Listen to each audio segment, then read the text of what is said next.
ಮೈಸೂರು ಪಾಕ್ ಅಂದರೆ ಕಡಲೆ ಹಿಟ್ಟು ತುಪ್ಪ ಮತ್ತು ಸಕ್ಕರೆ ಇರಲೇಬೇಕು ಅಂತ ಏನಿಲ್ಲ. ಇವತ್ತಿನ ವಿಡಿಯೋದಲ್ಲಿ ನಾನು ಮಿಕ್ಕಿರೋ ಬ್ರೆಡ್ಡಿಂದ ಅದು ಅಲ್ಲದೆ ಒಂಚೂರೂ ತುಪ್ಪ ಉಪಯೋಗಿಸ್ತೀರಾ ಹಾಗೆ ಸಕ್ಕರೆನೂ ಕೂಡ ಉಪಯೋಗಿಸ್ತೀರಾ ಹೇಗೆ ರುಚಿಯಾಗಿರೋ ಬ್ರೆಡ್ ಮೈಸೂರು ಪಾಕ್ ಮಾಡ್ಕೋಬೋದು ಅಂತ ಹೇಳ್ಕೊಡ್ತೀನಿ. ಅದಕ್ಕೂ ಮುಂಚೆ ನೀವೇನು ನನ್ನ ಚಾನಲ್ನ ಸಬ್ಸ್ಕ್ರೈಬ್ ಆಗಿಲ್ಲ ಅಂದರೆ ಈಗಲೇ ಸಬ್ಸ್ಕ್ರೈಬ್ ಆಗಿ ಹಾಗೆ ಪಕ್ಕದಲ್ಲಿ ಕಾಣಿಸೋ ಬೆಲ್ ಐಕನ್ನ ಕ್ಲಿಕ್ ಮಾಡಿ ನಾನು ಯಾವಾಗೇ ವಿಡಿಯೋ ಅಪ್ಲೋಡ್ ಮಾಡಿದರೂ ನಿಮಗೆ ನೋಟಿಫಿಕೇಷನ್ ಬರುತ್ತೆ. ನಮ್ಮ ಮನೆಯಲ್ಲಿ ಮುಕ್ಕಾಲ್ಗಿಂತ ಸ್ವಲ್ಪ ಜಾಸ್ತಿ ಬ್ರೆಡ್ಡೆ ಉಳ್ಕೊಂಡಿತ್ತು. ಅದನ್ನು ಒಂದು ಮಿಕ್ಸಿ ಜಾರ್ಗೆ ಹಾಕ್ಕೊಂಡು ಪುಡಿ ಮಾಡ್ಕೊತಾ ಇದ್ದೀನಿ. ಎಡ್ಜಸ್ ಎಲ್ಲ ಏನು ಕಟ್ ಮಾಡೋದು ಬೇಡ, ಎಲ್ಲನೂ ಸೇರಿಸಿ ನೀಟಾಗಿ ಪುಡಿ ಮಾಡ್ಕೊಳ್ಳಿ. ಹಾಗೆ ಬ್ರೆಡ್ ಪುಡಿ ಮಾಡೋದೇನು ಕಷ್ಟ ಅಲ್ಲ, ಈಸಿಯಾಗೆ ಪೌಡರ್ ಆಗುತ್ತೆ. ನಾನು ಬ್ರೆಡ್ ಪೌಡರ್ನ ರೆಡಿ ಮಾಡಿ ಇಟ್ಕೊಂಡಿದ್ದೀನಿ.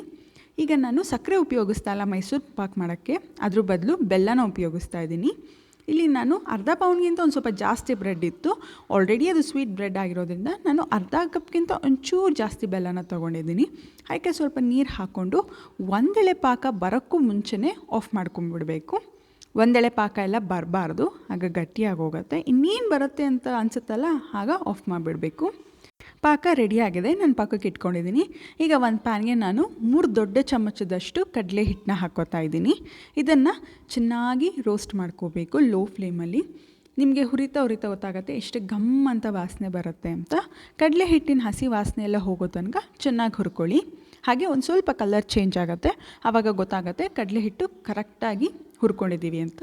ಇದಕ್ಕೆ ನಾನು ಪುಡಿ ಮಾಡಿಟ್ಕೊಂಡಿದ್ದ ಬ್ರೆಡ್ ಪೌಡರ್ನೂ ಹಾಕ್ಕೊಂಡು ಲೈಟಾಗಿ 1 ನಿಮಿಷ ಮಿಕ್ಸ್ ಮಾಡ್ಕೋತೀನಿ.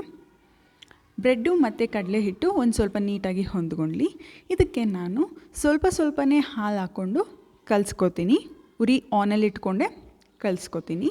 ನೋಡ್ಕೊಂಡು ಸ್ವಲ್ಪನೇ ಹಾಕ್ಕೊಳ್ಳಿ, ಯಾಕೆಂದರೆ ಬ್ರೆಡ್ ಹಾಕಿರೋದಲ್ವಾ ಬೇಗನೆ ಮೆತ್ತಗಾಗೋಗುತ್ತೆ. ನೋಡಿಕೊಂಡು ಸ್ವಲ್ಪನೇ ಹಾಕ್ಕೊಂಡು ಬೇಕಂದರೆ ಮತ್ತಷ್ಟು ಹಾಲನ್ನ ಹಾಕ್ಕೊಳ್ಳಿ ಮತ್ತು ಮಿಕ್ಸ್ ಮಾಡ್ಕೊಳ್ಳಿ. ನನಗೆ ಇನ್ನೂ ಒಂದು ಸ್ವಲ್ಪ ಹಾಲು ಬೇಕಾಗಿದೆ, ಅದಕ್ಕೆ ಹಾಕ್ಕೊಂಡು ಮಿಕ್ಸ್ ಮಾಡ್ಕೊತೀನಿ. ನೀವು ಎಲ್ಲಿ ತನಕ ಹಾಲು ಹಾಕ್ಕೋಬೇಕು ಅಂದರೆ ಇದು ಒಂದು ಮುದ್ದೆ ಥರ ಆಗುತ್ತೆ, ಅಲ್ಲಿ ತನಕ ಹಾಕ್ಕೋಬೇಕು. ನನಗೆ ಸುಮಾರು 1/4 ಲೀಟ್ರಷ್ಟು ಹಾಲು ಬೇಕಾಯಿತು. ಅದು ಹಾಕ್ಕೊಂಡು ಅದನ್ನೆಲ್ಲ ಮಿಕ್ಸ್ ಮಾಡ್ಕೊಂಡು ಆದಮೇಲೆ ನಾವು ಆಲ್ರೆಡಿ ಪಾಕ ಮಾಡಿಟ್ಕೊಂಡಿದ್ವಲ್ಲ ಅದನ್ನು ಹಾಕ್ಕೋಬೇಕು. ಈ ಪಾಕ ಅಕಸ್ಮಾತ್ ನೀವು ಮಾಡಿಟ್ಟಾಗ ತಣ್ಣಗಾಗೋಗಿತ್ತು ಅಂದರೆ ಮತ್ತೆ ಇಟ್ಟು ಲೈಟಾಗಿ ಬಿಸಿ ಮಾಡ್ಕೊಂಡು ಹಾಕಿ, ಆವಾಗ ಬೇಗ ಹೊಂದ್ಕೊಳ್ಳುತ್ತೆ. ಈಗ ಪಾಕನೂ ಚೆನ್ನಾಗಿ ಆದಮೇಲೆ ನೋಡಿ ಈ ರೀತಿ ಬರುತ್ತೆ. ನಾನೊಂಚೂರು ತುಪ್ಪ ಹಾಕಿಲ್ಲ, ಆದರೂ ಕೂಡ ಪ್ಯಾನ್ನ ಬಿಟ್ಕೊಂಡು ಎಷ್ಟು ನೀಟಾಗಿ ಬಂದಿದೆ ಅಂತ. ನೋಡಿದ್ರಲ್ಲ, ಮೈಸೂರು ಪಾಕ್ ಅಂದರೆ ತುಪ್ಪ ಇರಲೇಬೇಕು ಅಂತ ಏನಿಲ್ಲ, ಇಷ್ಟು ಈಸಿಯಾಗಿ ಪ್ಯಾನ್ ಬಿಟ್ಕೊಂಡ್ಬಂತು ಅಂತ.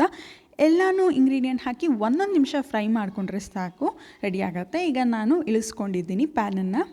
ಈಗ ಒಂದು ಸ್ವಲ್ಪ ಮುಟ್ಟೋ ಅದಕ್ಕೆ ಬಿಸಿಯಾಗಿದ್ದರೆ ಸಾಕು.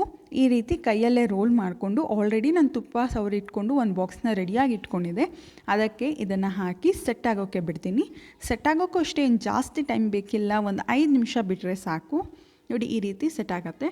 ನಾನೀಗ ಮೌಲ್ಡಿಂದ ತಕ್ಕೊಂಡು ಯಾವ ಶೇಪಿಗೆ ಬೇಕೋ ಆ ಶೇಪ್ಗೆ ಕಟ್ ಮಾಡ್ಕೋತೀನಿ. ಯೂಶ್ವಲಿ ಮೈಸೂರು ಪಾಕ್ ಅಂದರೆ ಉದ್ದಕ್ಕಿರುತ್ತಲ್ಲ, ಸೊ ನಾನು ಅದೇ ರೀತಿ ಕಟ್ ಮಾಡ್ಕೋತೀನಿ. ಕಟ್ ಮಾಡ್ಕೊಳ್ಳೋಕ್ಕೂ ಮುಂಚೆ ಚಾಕುಗೆ ಸ್ವಲ್ಪ ತುಪ್ಪ ಹಚ್ಕೊಳ್ಳೋದನ್ನು ಮರಿಬೇಡಿ, ಯಾಕೆಂದರೆ ನಾವು ಬ್ರೆಡ್ಡಿಂದ ಮಾಡಿರೋದ್ರಿಂದ ಇದು ಸ್ವಲ್ಪ ಸ್ಟಿಕ್ಕಿ ಆಗಿರುತ್ತೆ.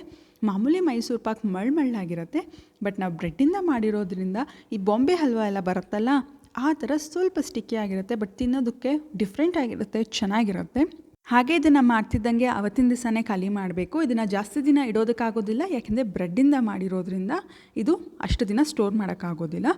ಈ ವಿಡಿಯೋ ನಿಮಗೆ ಇಷ್ಟ ಆಗಿದೆ ಲೈಕ್ ಮಾಡಿ, ಕಮೆಂಟ್ ಮಾಡಿ, ಶೇರ್ ಮಾಡಿ. ಹಾಗೆ ನನ್ನ ಚಾನಲ್ನ ಸಬ್ಸ್ಕ್ರೈಬ್ ಆಗೋದನ್ನು ಮರಿಬೇಡಿ, ಯಾಕೆ ಅಂದರೆ ಇನ್ನಷ್ಟು ಡಿಫ್ರೆಂಟ್ ವೀಡಿಯೋಸ್ಗಳನ್ನ ಅಪ್ಲೋಡ್ ಮಾಡ್ತಾನೇ ಇರ್ತೀನಿ.